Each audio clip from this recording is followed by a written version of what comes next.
Boas tardes a todos. Moitas gracias por estar aquí e moitas gracias por deixarme estar aquí.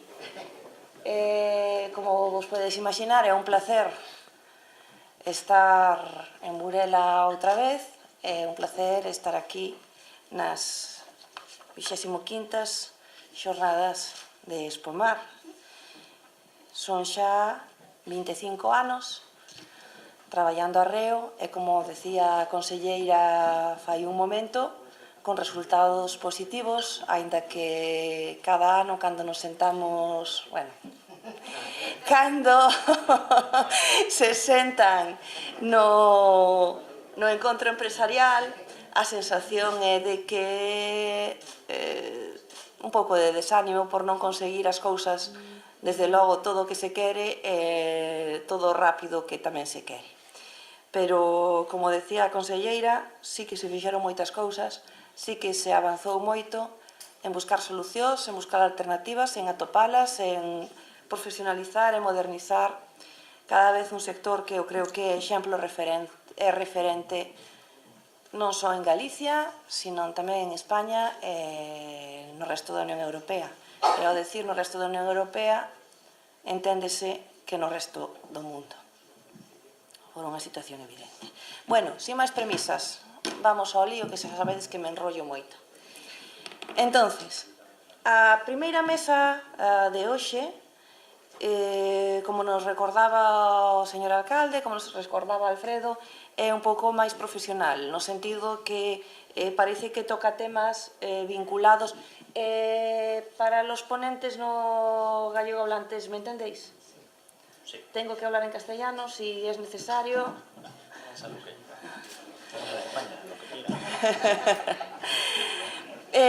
Pois o que estábamos a falar,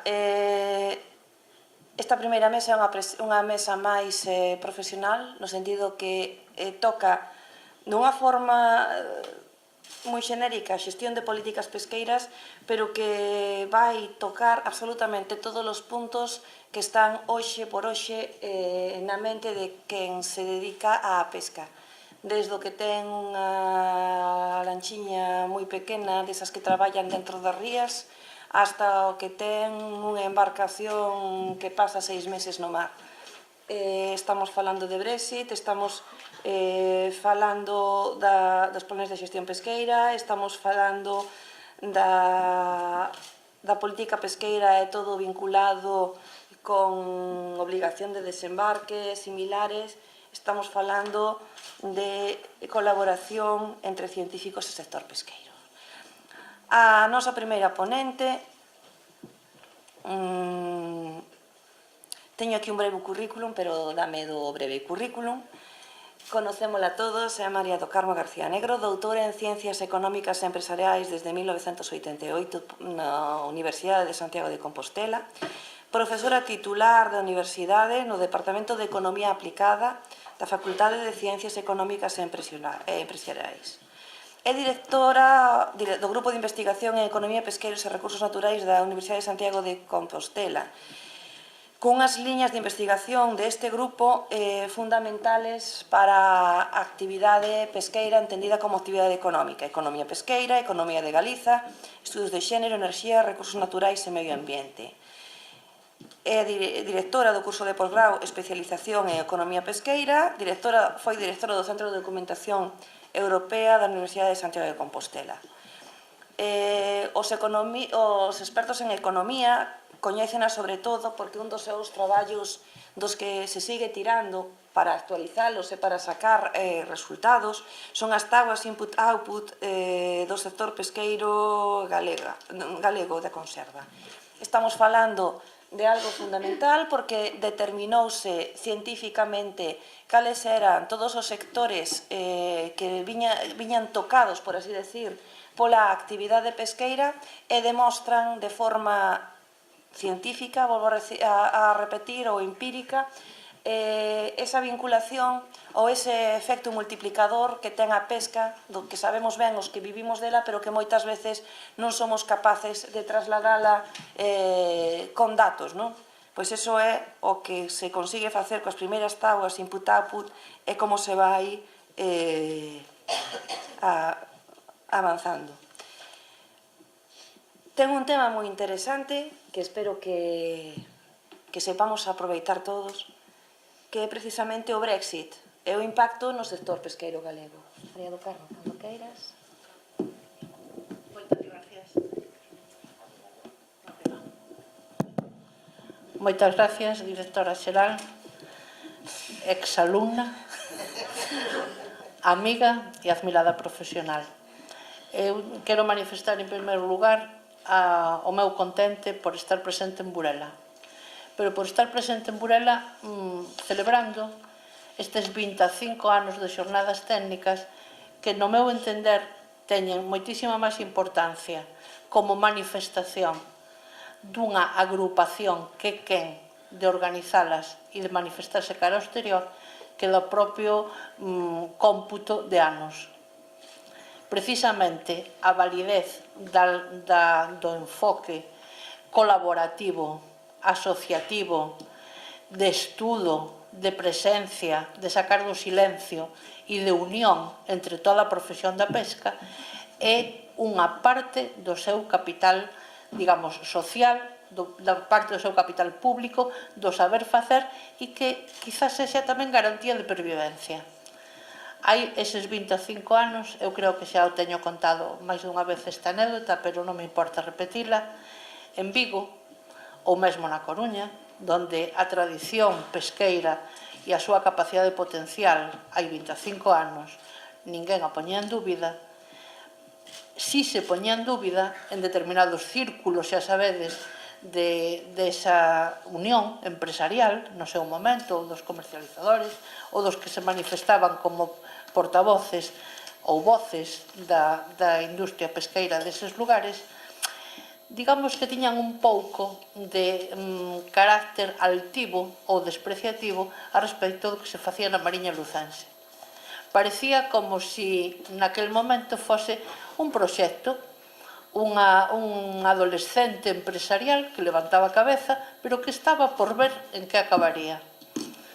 Non parecía que houbera ese espírito colaborativo, hasta que o peso material dos feitos económicos, é dicir, dos feitos empresariais, da propia colaboración, dos desembarcos da Mariña en Vigo, da caída, a verdade que dolorosa, pero caída, do significado do Porto da Coruña, no seu sentido pesqueiro, fixo que a Mariña non só levantara a cabeza, se apartara un pouco daquela imaxe casi simbólica do bonito, verdad, das costeiras do Brao, e pasara a ser a Mariña en conxunto, desde logo, a primeira zona pesqueira de toda Galicia e facéndose respetar non só no conxunto de toda a pesca española, sino en Europa.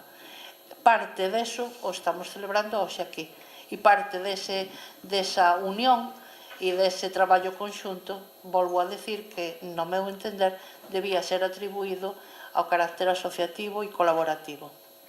Ben, dito isto, paso a falar do tema que me encargáchedes. E teño que decir que non é que teña por primeira vez a estes anos, porque son moitos escenarios xa moito tempo batido nestas mesmas lides, pero eu mesma estou un pouco desconcertada a respecto da presentación que vou a facer. Decíame un amigo a hora de comer que o millor son os PowerPoints que presento, porque como nunca teño PowerPoint, entón era boísimo, porque como non tiña, bueno, pois hoxe teño un PowerPoint e teño medo a poñelo. O sea que me perdonaredes se me manifesto eu a primeira temerosa ante o que poda suceder. Por que razón? Porque eu exercín sempre de profesora sin televisión. Eu iba sempre en directo, como Lola Flores, pateaba no escenario hasta que me mataba. E entonces, unha vez medio morta, os alumnos lles debía dar pena e ao final acaban dicindo que lles gustaba. Ben, en cambio, a xente do televisor va amarrada á tele e dai non se move.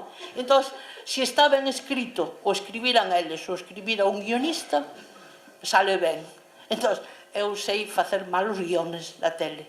tiña que traballar noutra cousa.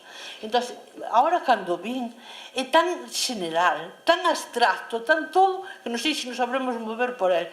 Pero aquí estou eu para que digades, acaba co PowerPoint e ponte a falar ti na medida en que saibas facelo e a ver que pasa. Entón, a primeira cuestión que teño que decir é que o meu equipo recibeu un encargo da Consellería do Mar para elaborar un informe que fixera unha primeira avaliación, e se chama así, do posible impacto, xa vedes que todo en condicional, primeira avaliación posible do posible impacto do resultado do Brexit na pesca galega. Entón, son tantas condicións mesmo postas no título dun traballo que tes que tomar unha opción, optar por unha presentación determinada. Que podía facer? Varios escenarios, non si? Primeiro, pensar que os ingleses xogan a matar e decir, van a quitar as cuotas, vamos a estar temblando, non podemos pescar. Como non o creía, ese escenario para min non era posible. Segundo escenario, vamos a ganar co Brexit. Bueno, isto houve que me fixo a competencia, No Parlamento Europeo hai uns que din que os galegos vamos a ganar co Brexit. É outra estrategia.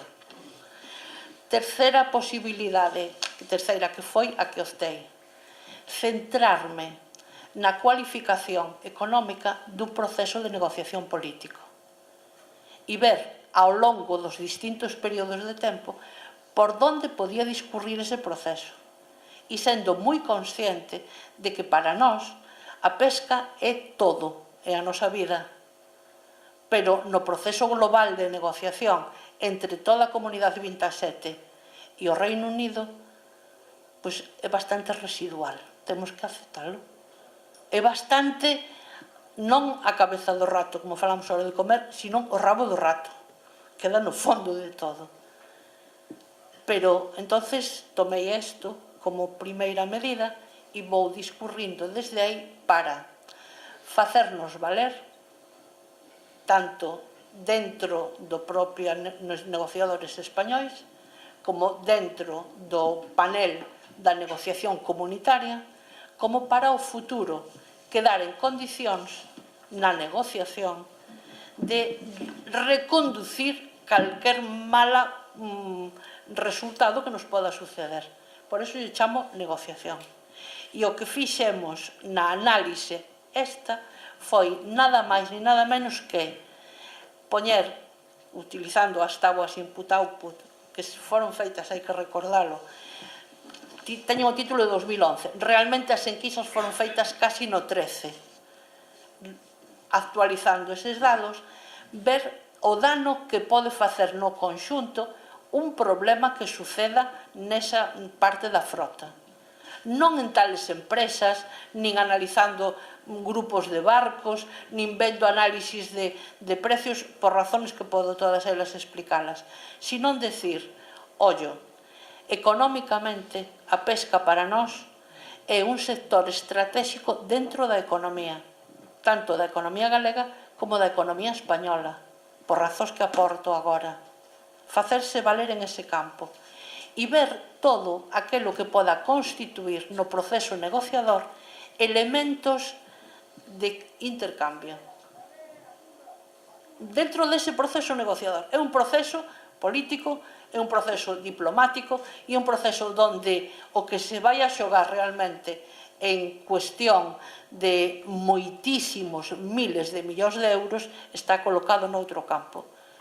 Son os desplazamentos de inversións de capital, son os negocios netamente financeiros, son a liberdade de establecimento tanto de profesionais, son os desplazamentos dos ciudadanos, son outros temas. Pero eu o único que fixen, volvo a repetir, é isto que vedes que intentei agora. En primer lugar, unha caracterización da realidade da frota do Gran Sol. Conocela económicamente, ver que significa eso, tanto como frota, utilizar a historia desa frota, caracterizala e decir o que nos xogamos tendo esa frota presente ou non. Segundo, un análisis si se pode chegar a facer da posición negociadora do Reino Unido e da Unión Económica no asunto pesca. O terceiro, o papel da pesca na axenda de negociación, que todavía non o vimos, nada máis que para manter o statu quo. E, en último lugar, as propostas neste proceso. Cando falo da caracterización económica, aí vou ao núcleo do noso traballo de primeira análise. E aí, que cifras utilizo? As cifras podo dicirlas a continuación, pero o máis importante é casi os valores cualitativos. Para poder defender que temos unha industria estratégica, temos que vinculala a un carácter estratégico. Os caracteres estratégicos das industrias en economía son ou porque son básicos para a vida humana ou porque son básicos para o desenvolvemento da economía dun país. E resulta que a pesca reúne os dous. A pesca, en primer lugar, a nosa pesca, produce alimentos, porque produce pescado para o consumo humano. Non é a pesca danesa, non é a pesca de reducción, non é pesca intercambiable. É unha pesca selectiva, sostível, que soubo buscarse o punto de 89 barcos contra 600 iniciais, soubo negociar ela sola co Reino Unido, soubo ganarlle a súa graciosa majestade a batalla do vínculo económico, e ali están establecidas, soubo desembarcar ali e vender aquí, soubo facer todo eso. Entón, desde o punto de vista da primeira condición de sector estratégico, parece ser que históricamente soubo ganarse o posto, produce alimentos e, ademais, é un sector básico dentro da Unión Europea, do seu total, pola razón de que é capaz de vender alimentos en toda a Comunidade Europea. É netamente exportadora e netamente importadora. Me diredes, bueno, o de importar, non, ollo, moito cuidado. En economía de crecimento económico, os autores que máis estudiaron os procesos de desenvolvemento económico outorganlle a mesma cantidade de valor económico ao feito de saber importar e transformar. É señal, símbolo de sector económico industrial floreciente o feito de saber importar, transformar e exportar. Porque se vos fixades, hai moitos sectores industriais, por exemplo, un moi conocido aquí en Galicia, do que se fan boca a todo o mundo, que é o da confección. Ollo, aquí non hai textil, isto é só confección, o fenómeno que todos conocedes, que tedes na mente, importa todo e vende todo. Entón, nos fixamos só en que somos importadores os da pesca? Non. Todos os sectores industriais europeos son netamente importadores de recursos que proceden de calquera parte do mundo. E todos os sectores industriais, empezando polo do automóbil, europeos, fabrican, transforman e exportan. E iso é o que facemos na pesca galega. Importamos, fixádevos, teño un cadro ao final de todo que está no informe, aquí non o puxen, temos relación económica estável con 120 países do mundo. Non hai sector capaz de manter esas relacións económicas de forma estable e financieiramente ben establecida. E ese aporte de recursos sin transformar, aquí se transforman e se exportan. E se exportan como alimentos, de novo, dos que se nutre a Unión Europea, que é deficitaria en pescado. Entonces, que trato eu de decir cando negocio o Brexit? Decirlle aos meus propios socios comunitarios, ollo, que ides contra o vosso propio alimento, coutándonos a nós de manter a posición que temos actualmente no mercado mundial. E pedras contra o vosso propio tellado. Para entendérmonos, non vou de pobriña. Dicen, ai, que pena que vou a padecer. Non digo eso, digo o contrario. Digo, ollo, a necesidade vosa require a miña presencia como productora de alimentos. Require a pesca galega, a pesca española neste caso. E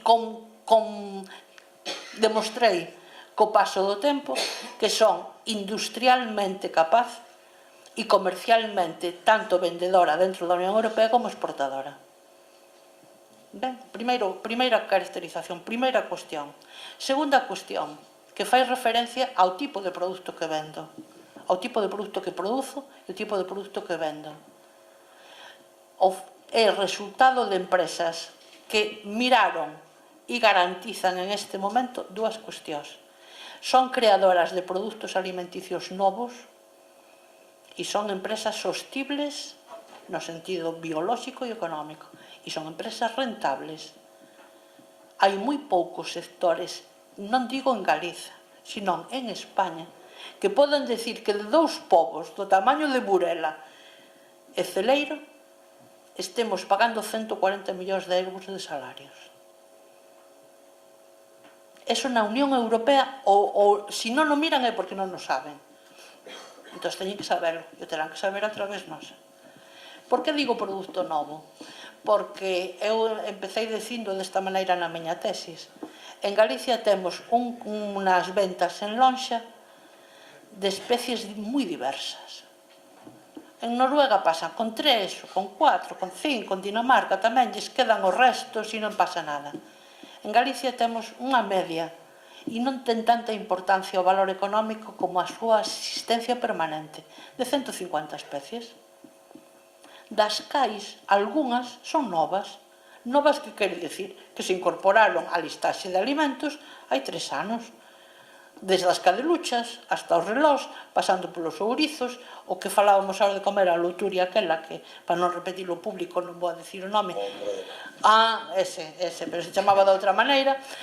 Calquera cousa. Os relós iban como contrapeso hai 20 anos nas redes que se vendían de 2 kilos, de 1 kilo, de 2 kilos, fundamentalmente o mercado que lle chamaban do marisco de Madrid, e decíalles de ti, e como metedes eso? Vai de contrapeso, un Madrid non se entera. E agora acaba de convertirse nunha especie que se comercializa. E a hora de comer tamén, medio de broma, decíamos a cantidade de especies novas que se foron incorporando pola propia existencia da pesca galega ao mercado. Pois nos descubrimos a pota de Boston, descubrimos o fletán, e os conocemos na prensa pola guerra que houve cada vez. A cadelucha que acabo de citar, as lapas, os ourizos e todo aquel cantidad de pescado conxelado que se pudera incorporar na pesca de grande altura, que tuvera a forma de peixe plano que se pudera pasar por linguado ou por calquera outra cousa, incluídos aqueles que non quero citar de Egipto. Sí? Entonces, produtos novos, capacidade de transformación no interior, capacidade de venta e capacidade de nutrir o mercado de alimentos e de criación. E vamos a falar da transformación, porque cada vez que se fala de transformación o que temos na cabeza sempre é exclusivamente a conserva clásica. A conserva clásica foi un grande invento, pero xa do século XIX, pero que hoxe podemos decir que superamos en traballo directo en fábricas de transformación en terra o número de postos de traballo da nova transformación, que son os conxelados e precociñados. Toda esa gama naceu ao rebufo da existencia da propia conserva, da marca simbólica da existencia de transformación galega, pero está aí presente no mercado e podemos decir que nunca tuvo ningún tipo de problema que pudera poñer en cuestión a súa cualidade. Eso formaría parte da posición negociadora, sabendo o que temos que defender nós. Pero que fixen máis no traballo? Pois como nós xa conocíamos quenes éramos, para decirlo, tamén o podemos decir de forma longa, me pasei a estudiar, nos pasamos a estudar, mellor dito, que pensaba o Reino Unido de todo isto. En que posición estaba o Reino Unido? Porque en calquer conflicto ou en calquer negociación, mesmo de tipo diplomático internacional, hai que conocer ben a quen tes enfrente. Non vale de nada levar as túas posicións moi ben marcadas se o que tes enfrente pois ou sale polos cerros de Úbeda ou está disposto a calquer cousa. E ese análisis foi o que nos permitiu enfocar a relación co Reino Unido. Ahora vou a continuación, me faltaba nada máis aquí un asunto, sabedes que isto é así como Dios me dá a entender, o asunto da negociación. En que posición está o Reino Unido? Ben, O Reino Unido, desde que fixeron o referéndum, podemos dicir, unha eclosión de estudos e de traballos feitos por eles mesmos a respecto da importancia da pesca. Porque o Reino Unido ten unha característica que, ao mellor, en conxunto non damos sumado todos os comunitarios ao lado deles. En que sentido? Que teñen unha capacidade enorme de criar inmediatamente unha masa crítica de análisis que lle permite cubrir casi todos os frentes. Entonces, desde universidades a órganos do propio goberno, a utilización dos parlamentarios comunitarios, a organizacións de todo tipo, empezaron a criar, pero con unha velocidade elevadísima, estudos, análisis, propostas, manifestación de temores.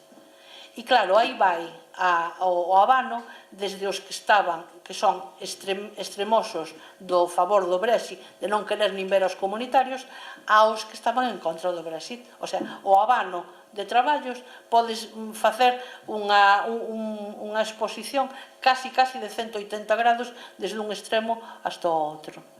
Pero hai algunhas cousas na parte dos partidarios do Brexit que era común, que era, por unha vez, que estamos fartos da política pesqueira común e que xa temos as 200 millas para nós, vamos a gobernarlas como nos dé a gana. Un extremoso.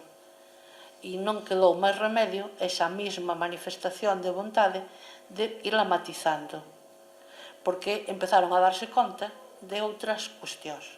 Por exemplo, que había barcos galegos con bandeira británica.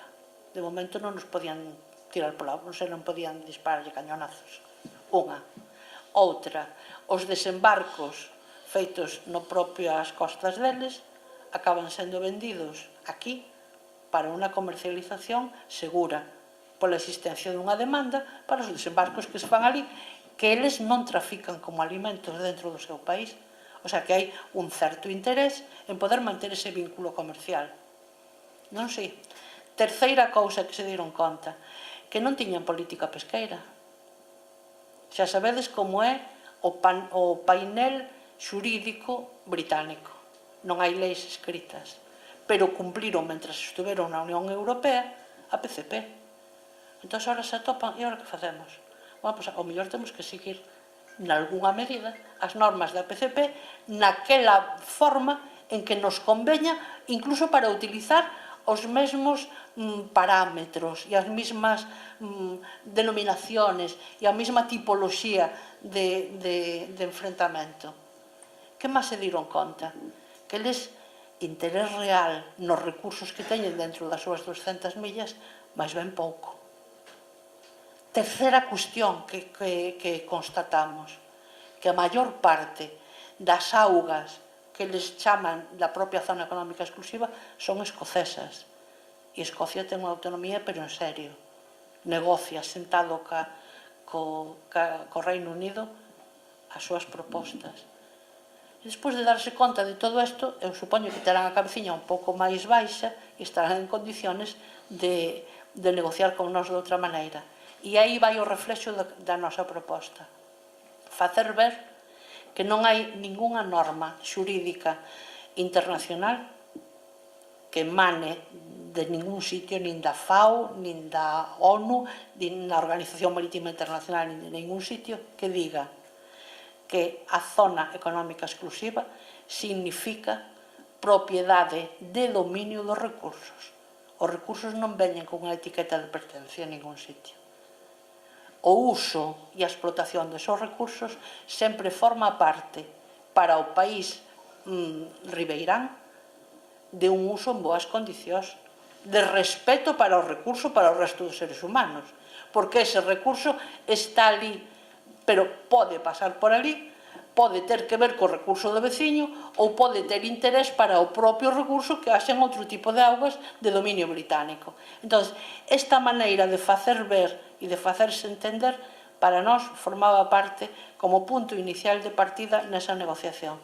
Decide aos británicos: nós pescamos aquí, nós temos algúns buques con bandeira vosa, nós desembarcamos aquí, nós temos vínculo económico, nós comercializamos con vós, vos non comedes o que nos vendemos, creo que vos interesa no futuro chegar a que? Ao que chamo enfoque colaborativo, consensual, para ter como elemento de negociación cos británicos tanto no momento presente como no futuro. É dicer, algo así como, en términos coloquiais, vamos a ser amigos. En lugar de fastidiarnos moito, vamos a ver se empezamos de novo, de cero, vamos a ser amigos e vamos a ver o que de aquí se pode deducir. Hai as zonas... Acabo enseguida. Pasamos olímpicamente e vou ao final, as propostas. Isto a vos non vos lo teño que enseñar. Xa conocemos as zonas onde estamos, que son eu teño que anotalas porque con tanta subletra me confundo, pero se a miro no mapa sei non ben. En 7B e 7J temos unha presencia continua, en 8A estamos ao pincho. Bueno, xa vos aquí sería casi ridículo ir a decirvos onde estamos. E este mapa tiña moito interés en traelo porque son os rectángulos estatísticos das zonas 100 que o estudio británico fundamental donde me basei para levar a cabo todas estas propostas do proceso negociador é o que utilizan eles para identificar. Ao principio a ti te extraña que digan a nosa zona económica exclusiva son, non teño aquí anotado, pero imaginade que son, non imaginades nada porque o digo ahora mismo, 467.000 km cuadrados que están na parte escocesa e despois 200 e pico mil. E digo eu, e como fixeron esta suma dos kilómetros cuadrados?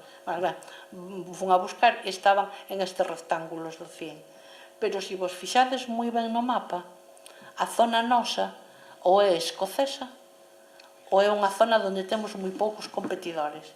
E o problema se vai a presentar xusto nas zonas que non hai nin 200 millas, nin 5 tampouco, onde están todos. E aí pode residir parte do noso problema.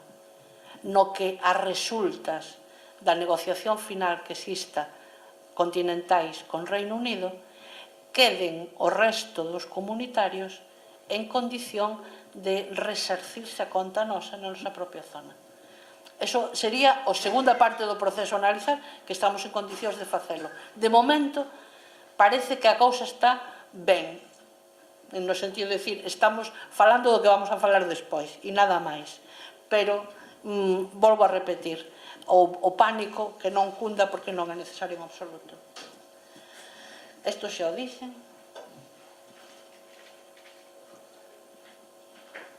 Isto era o que acabo de decir, que a maior parte da zona económica exclusiva do Reino Unido é escocesa e a outra, a menor da súa zona económica exclusiva, se comparte con todos eles e para, ademais, os británicos é a máis importante, porque, en todo caso, é onde eles teñen dous intereses cruzados.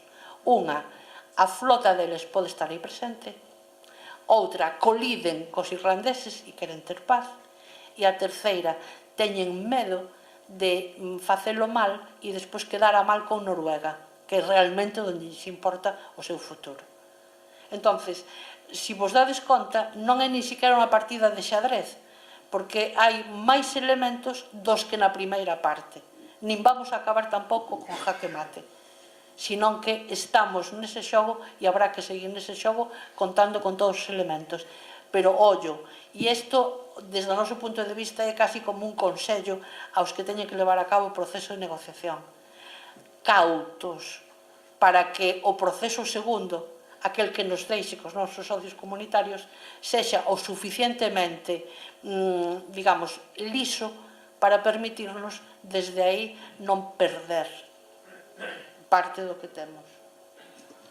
E despois estaría os seguintes cadros que fan referencia exclusivamente, como vos lo deixo, están presentes os análisis do volumen da pesca desembarcada.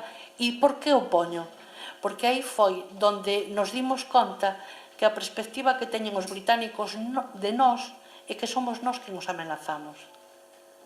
Hai un examen precioso da teoría das relacións económicas internacionais chamado desafío americano e o desafío non americano. Os americanos sentíanse amenazados por Europa sendo eles moitísimo máis poderosos comercialmente despois da Segunda Guerra Mundial, porque identificaban dunha maneira casi de constructo simbólico que eran demasiados elementos a facer guerra contra un, sin ter en conta en absoluto o volumen. E os británicos, examinando, digamos, a capacidade competitiva que ten a pesca española, o volumen de ingresos que ten a pesca española, o volumen, o precio por tonelada do que estamos vendendo, non ten comparación con nada do resto de Europa. E esta tendencia non é no momento presente, é que fomos quen de sostela ao longo do tempo.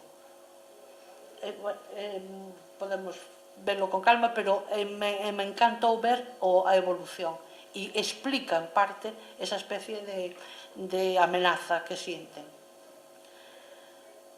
Outra parte do consumo humano, que dixen ao principio, tamén está aí sostido no sentido de que somos mayoritariamente compradores e importadores, fabricantes e vendedores de pesca para consumo humano. Non hai ningún país na comunidade que teña as mesmas características e esta me parece que é para facelo valer.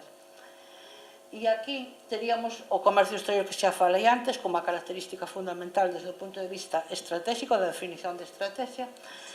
E isto mismo, que xa o citei tamén, xa vedes que xa o teño todo dito, podo acabar enseguida, pero unha parte moi importante que descubrí que de utilización dos ingleses do proceso negociador. Eles son quen de utilizar, como citaba ao principio, toda unha constelación social de intereses que se suman e que ti tes que examinar a que responden para saber de tanto interés que hai na pesca en Inglaterra, que vamos, te estarías pensando que é Xapón. Pero no noso informe están relacionadas todas as entidades que foron colaboradoras, consultadas e que forman parte incluso dos informes propios do goberno británico, amparados, o sea, propiedade incluso da corona, no sentido de decir, estas son todas as entidades que no Reino Unido terían algún problema se lle pasa algo á pesca. E fixadevos, hai desde cultivadores de troita, asociacións de arqueoloxía marina, asociacións de surfistas, o que vos podades imaginar, dese tipo de elementos sociais dos que nós podíamos reunir 1000 nunha lista e dicir que todos eles están a punto de chorar se nos vai mal no Brexit. Pero habría que poñelo nun papel, elevalo a formar parte do que o goberno leva como carpeta e despois exhibilo por Europa adiante, como se aquí, bueno, ben, desde os das Dornas, que hai por ali, por Vila García ou por ali, hasta todas as asociacións culturais, hasta hai entidades do tipo do Museo do Mar de aquí, me entendedes? Forma parte daquela entidade consultada, individuos, persoas individuais, outras OPPs e outros empresarios, pero todo con cita individualizada. Entonces, é o que quero poñer de relevo cando dixo, marcar a relevancia do sector arroupando os informes económicos unha especie de constelación de intereses que suman aos propios materiais do sector pesqueiro, porque iso dá idea da penetración no tecido social e económico que ten a pesca, que no noso país podemos demostralo e eles o utilizan como elemento de negociación. E cando digo eles me refiro aos British. E as evidencias hasta este momento pois xa están máis ou menos ditas polo medio, a foto galega desde o tal. Ollo, unha cosa que non citei, cando falamos do precio medio do noso produto alimento, temos que ter en conta que mesmo no plano mundial, aínda que as tendencias que examinemos da corrente de precios desde hai 20 ou 30 anos a nós nos parece que non evoluciona, ou que está moi estancada, ou que debemos que facer aforros nos custos en outras cousas, hai que comparala ca evolución dos novos alimentos pesqueiros que sí controlan as compañías multinacionais e que marcan, está aquí no cuarto, o precio do produto conxelado barato que vai a formar parte dos mercados fundamentalmente dos novos países desenvolvidos, tanto en África como en Europa do Leste, que se volveron de repente, incluída Rusia, ávidos demandadores de pescado conxelado. Reúne o pescado conxelado certos requisitos de distribución de proteína barata. E iso sí está controlado mundialmente.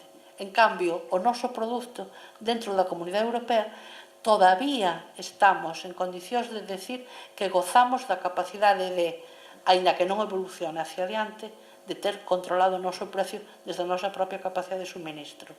E isto é outra ventaxa moi importante a conocer, non para utilizar cos británicos, pero para conocer para nós mesmos, sabendo que dá de sí. E acabo, Mercedes, porque xa acabei, porque non hai nada máis. De verdad. Tiña outra diapositiva que non vou a poñer, que vos la conto en unha palabra. Resultado final. Estamos nun proceso.